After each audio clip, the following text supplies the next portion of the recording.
함께 나눌 말씀은 오바댜 1장 1절부터 9절까지의 말씀입니다. 오바댜는 오바댜가 받은 묵시에 대한 기록입니다. 그리고 오바댜의 선포는 특정 국가인 에돔에 대한 심판의 이야기가 기록되어져 있습니다. 성경은 열방에 대한 심판의 메시지를 기록하고 있는데 그 중에서 특별히 에돔에 대한 심판의 메시지를 매우 구체적이고 많은 부분에서 선지서들을 보면 이야기하고 있는 것을 보게 됩니다. 이사야나 에스겔이나 요엘이나 아모스나 그 외 예레미야에서도 에돔에 대한 심판을 굉장히 강력하고 집중적으로 다루고 있는데요. 그렇다면 왜 이렇게 에돔에 대한 심판의 이야기가 기록되어져 있는 것일까? 사실 에돔은 야곱의 형이었던 에서의 후손들입니다. 그럼에도 불구하고 왜 그들을 향한 심판의 메시지가 이렇게 계속해서 기록되고 있는가를 우리가 생각해 보자면 큰 이유 중에 하나는 에돔이 남유다가 바벨론에 의해서 멸망했을 때, 그리고 예루살렘 성전이 파괴되어질 때 바벨론의 시류에 편승해가지고 유다와 예루살렘을 짓밟고 약탈하는 일을 했던 나라가 바로 에돔입니다. 그들은 힘을 가지고 있었고 또한 지혜도 가지고 있었습니다. 그런데 그들은 그 힘과 지혜를 가지고 바벨론과 한편이 되어서 당시의 약자였던 유다와 예루살렘을 공격하는 그런 열방을 대표하는 나라라고 볼 수 있을 것 같습니다. 그런 에돔에 대해서 오바댜는 하나님의 심판의 메시지를 전하고 있습니다. 오늘 본문을 보자면 에돔이 심판받는 이유에 대해서 기록되어져 있는데 그들이 심판받는 이유는 그들의 교만 때문이라고 말하고 있습니다. 에돔이라는 나라는 사해 남쪽에 있는 세일 산맥에 위치하고 있는데 이 세일 산맥이 사실 난공불락의 요새와 같은 그런 곳이었습니다. 그들은 자신들의 위치가 자신들을 지켜줄 것이라고 생각했던 것 같아요. 그래서 오늘 본문의 표현들을 보면 바위 틈이라든가 높은 곳이라고 그들이 자신들이 있는 곳을 칭했던 것은 자신들이 위치한 이 나라가 자신들을 지켜줄 것이라고 믿었기 때문입니다. 그렇기 때문에 그들은 뭐라고 이야기하냐면 자신들을 끌어내릴 자가 없다고 말하죠. 그런데 오늘 본문은 뭐라고 말하냐면 하나님은 그들을 끌어내리겠다고 선포하고 계십니다. 그들은 자신들의 힘과 자신들의 위치가 자신들을 지켜줄 거라고 믿었지만 아무도 자신들을 어떻게 하지 못할 것이라고 생각했지만 하나님은 하나님이 그 일을 하실 수 있다고 말하고 있는 것이죠.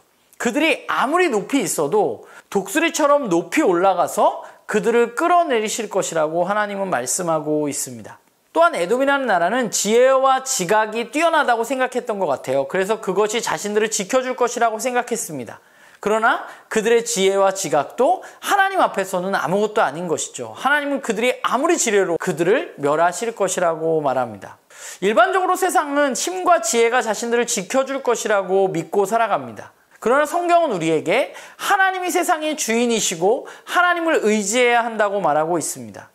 아무리 뛰어난 지형적 위치라도, 아무리 강력한 힘이라도, 또한 아무리 뛰어난 세상의 지혜라도 하나님 아래에 있다고 말하고 있는 것이죠. 그렇다면 지혜가 있고 힘이 있는 것이 문제인가? 물론 그렇지는 않을 것입니다.